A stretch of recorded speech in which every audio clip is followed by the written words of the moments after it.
We came across a story from a parent living with a fear most of us can't imagine: a new baby, a loving partner, and the constant creeping terror that your family could be torn apart just walking to the park. When does reasonable caution become paralyzing fear? And how do you parent through that? Here's what happened. I never thought I'd be the parent making an abduction plan. But here we are. It started with the news. Another headline. Another story. Someone detained. Someone taken. Someone who looked like us.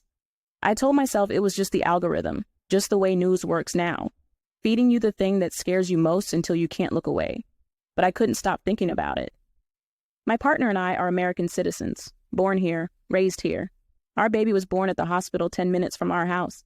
But we don't look Caucasian, and somehow that felt like it mattered now, in a way it hadn't before. The fear didn't come all at once. It started small, a tightness in my chest when my partner left for work. Then I started asking them to text me when they got there, just to be safe. Then I asked them to call me on the drive home, just so I knew. Pretty soon, I was holding my phone during every walk with the baby, staying on busy streets, avoiding quiet parks. I started carrying my ID everywhere, my partner's ID, even the baby's birth certificate, folded up in the diaper bag, just in case. One night, I couldn't sleep. I was lying there in the dark, listening to the baby breathe through the monitor, my partner asleep next to me, and I thought, what if something happened to me? What if I got stopped somewhere, detained, and no one knew where the baby was? What if my partner got taken and I didn't know where to find them? The thoughts spiraled faster and faster. So I got up, went to the kitchen, and I started writing emergency contacts, our lawyer's number, even though we didn't have a lawyer, family members, friends who could help. I thought about sewing a label into the baby's clothes with my phone number, with someone to call. Then I stopped, and I wondered, am I protecting my child, or am I losing my mind? The next day, I tried to talk to my partner about it. They were getting ready for work. I was holding the baby. I told them about the plan, the emergency contacts, the idea about the label. They looked at me for a long moment. Then they said, I've been thinking about it too. That hit me harder than I expected, because part of me wanted them to tell me I was overreacting, that I was being paranoid, that everything was fine. But they weren't saying that. They were scared too. We sat down that weekend and made the plan together. We wrote down phone numbers. We talked about what we'd do if one of us couldn't be reached. We agreed to always carry our IDs, to keep copies of the baby's birth certificate in multiple places. We even talked about the label. We didn't do it, but we talked about it. It felt necessary and also completely surreal, like we were preparing for something that shouldn't be possible, but somehow felt inevitable. I started looking for reassurance online. Maybe other parents were dealing with this. Maybe someone had advice. I found forums, comment sections, people saying we were overreacting, people saying we weren't doing enough. Someone told me to stop watching the news, to log off, to focus on what I could control. Someone else told me to get a lawyer on retainer, to have bail money ready, to assume the worst.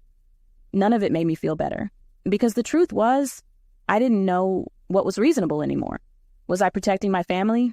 Or was I teaching my child to live in fear? One afternoon, I took the baby to the park. It was a beautiful day, sunny, warm. Other parents were there with their kids. I sat on a bench, the baby in my lap, watching the other families, and I wondered, are they scared too? Or is it just us? Do they check their IDs before they leave the house? Do they rehearse what they'd say if someone stopped them? Or do they just live? I wanted that so badly, to just be a parent at the park, not a parent with a plan. That night, my partner asked me if I thought we were being paranoid. I didn't know how to answer because the fear felt real. The stories on the news were real, but so was the tightness in my chest, the sleepless nights, the constant checking. I told them, I think we're being careful, and I think we're scared. And I don't know where one ends and the other begins. They nodded. Then they said something I wasn't expecting. They said, maybe it's okay to be both. We still have the plan. We still carry our IDs. We still check in with each other. We We still avoid certain areas when we're out with the baby. But I'm trying to find a balance between protecting my family and letting us live. Some days are better than others. Some days I can take the baby to the park and just enjoy the sunshine. Other days, I'm counting exits, watching faces, holding my phone like a lifeline. I don't know if what we're doing is right. I don't know if we're being overly cautious or not cautious enough. What I do know is this: we love our baby, we love each other, and we're doing the best we can with the fear we're carrying. Maybe that's all any of us can do. Parenting means protecting your child, but it also means figuring out how to live while you do it, and sometimes there's no clear line between the two. Would you make the same plan in their shoes, or is this fear taking over? Thanks for listening, and tell us your thoughts in the comment section.